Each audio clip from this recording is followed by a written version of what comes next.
Welcome to Fast Pace, the new growth, leadership and management podcast featuring Josh Phegan and Dean Mackie. We wanted to peel back the layers on what happens in the world of fast-paced real estate agencies, from new leadership models to the management challenges we all face each day. This is about a new era in the estate agency sector. Rapid changes to business models, service lines, remuneration and growth present the greatest opportunities that we've ever seen. Sit back, get inspired, grow your skills and reimagine what's possible with Fast Pace. Every Friday, wherever you get your podcasts, on Spotify, Apple Podcasts and Josh Phegan Digital. The skill of any great business is to be able to have a phenomenal idea and be able to execute on it. And strategy is a big part about being able to win any marketplace and to really make sure you're good at what you do. But the interesting conversation is that you can have the most incredible strategies in the world, but if your people are not engaged with what you're doing, it's really hard. And Dean, I know that literally we can say this from lots of different things, in the way that people use technology, to how they engage with the conversation, what we're doing in training, to even coming to things like the Christmas party and whether or not they're actually really all in on the business. Dean, let's have a bit of a chat about engagement. You've seen lots of different cultures. You're a part of it a lot inside of businesses and impacting and affecting change. What's engagement all about?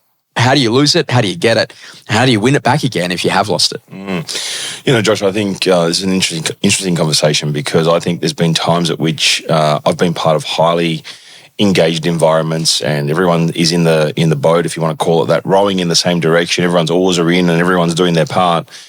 And there are other times at different parts of a business cycle or different states of change or whatever might be going on, or you might be running a strategy that you're all excited about, but perhaps you haven't quite landed at where it needs to land. And then you may notice that in that same boat, all of a sudden you might have a few people with their oars out of the water, and not actively rowing against you, but perhaps not rowing at all. And then you get the other bits where people are just act not happy, right? And if they're not happy, you'll see them rowing in a different direction. I used to think about it like, I drank the Kool-Aid and I was all excited and I was all pumped, and so I'd think, okay, great, all I've got to do is tell the team this, and they're going to be on the same page, and then.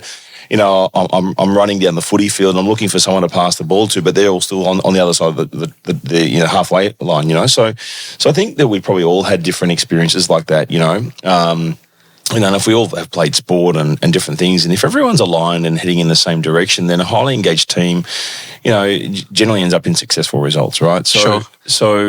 Sorry. Yeah, that's a great one though. When you think about that, as like hungry, humble, and people smart, right? So your ability to be able to demonstrate hunger in the organisation, be humble in what it is that you do, but also people smart to make sure that people are aware of where people are at.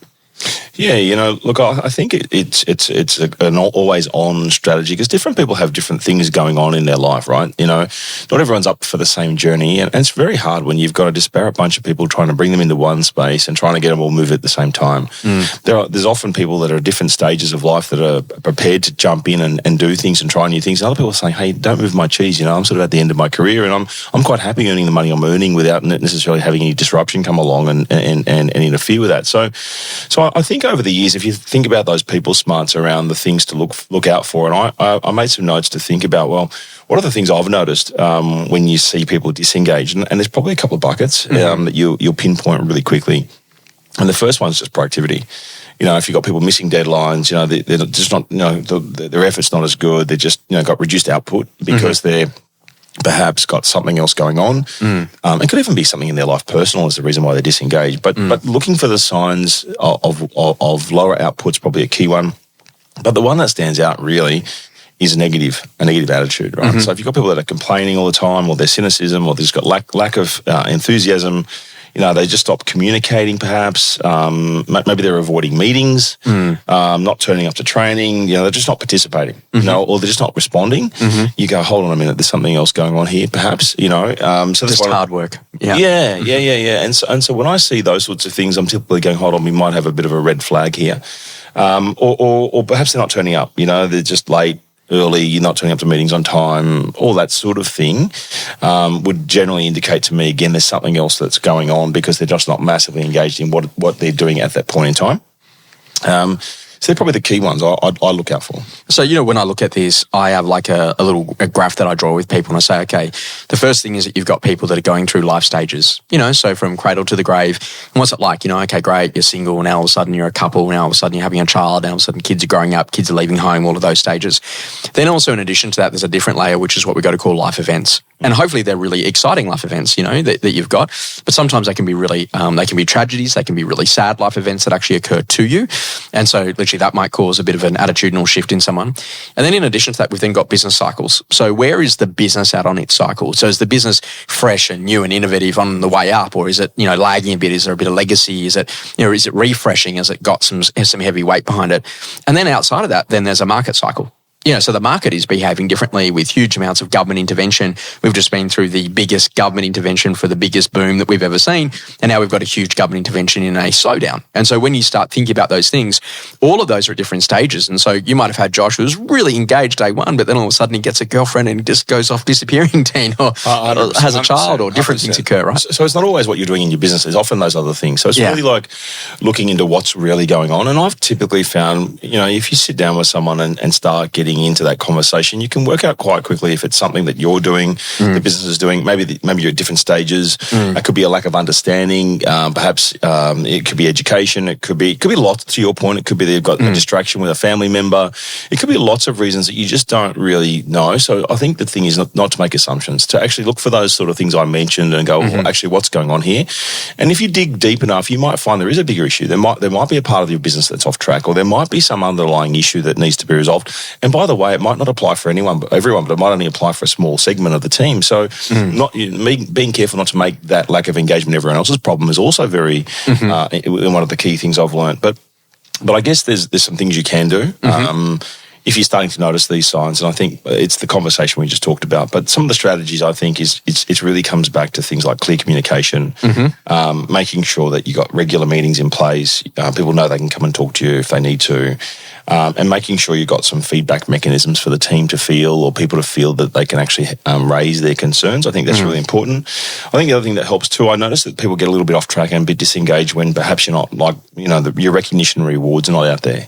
So I think if the team's a little bit off track, I find if I up the public recognition, which is often sometimes as people need a bit of a boost, public acknowledgement, some little incentives, some personalised rewards, some little thank you cards, even just a little text message saying well done, just stuff that people want to know that you're thinking about them and they care. I think that often helps. And then the other thing could be just training. It could be, again, if there's something that they need from a training perspective, really lifting, understanding what that is, because they could be just maybe floundering because of a training need, or they need a mentor in a particular situation, or something like that.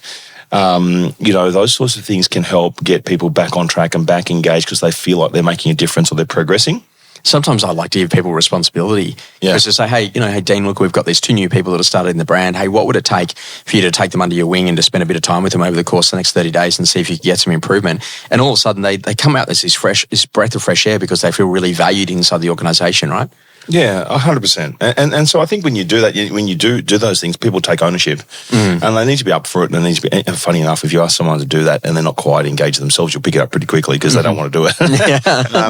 But I think if you're doing the sort of things where you're focusing on trying to keep the culture energized, you're actively listening. Like, things don't have to be perfect. And I've got to say, we've done things where they aren't perfect, and we could improve and we could do better, but also having the team knowing that they can come to me or whomever and actually have a conversation and I'm going to listen. It doesn't mean I'm always going to agree, but taking on the feedback and saying, right, I've heard you, and here are some of the things I'm going to do as a consequence of that. I think that sometimes that's just enough because it's a bit of a compromise often. And I think that there's a lot of people that do business quite lonely.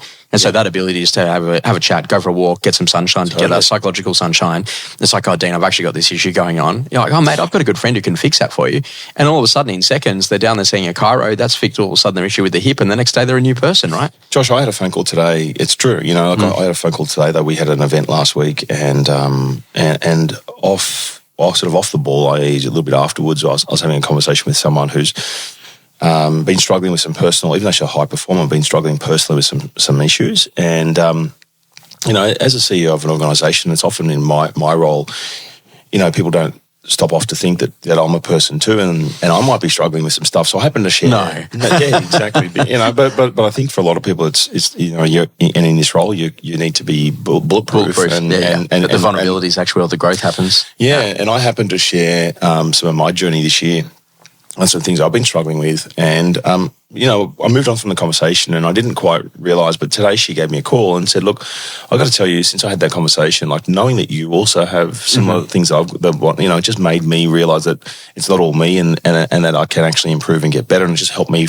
had a bit of, so her level of engagement in what she was doing in her application when she came back to work was like 100% better just from that conversation of sharing the fact that we both have different challenges in different ways, but at the end of the day, you just got to keep working through those things to get better, so. And that's really the art of a great leader, is the humility that you don't have to go out there and say, hey, I'm awesome. Hey, look, I'm vulnerable. I've got blind spots as well. If you see some, let me know. Yeah. And let's coach and work it out. Totally. Engagement is really about that we've got a shared vision together and that we're prepared to work through the issues and the challenges of the day. There's the great story about the hero's journey, and what we know, it is not without adversity. So expect adversity inside of the business, but make sure that you stay close to your people, because you know what? People don't leave organizations when they feel like they've got a best friend.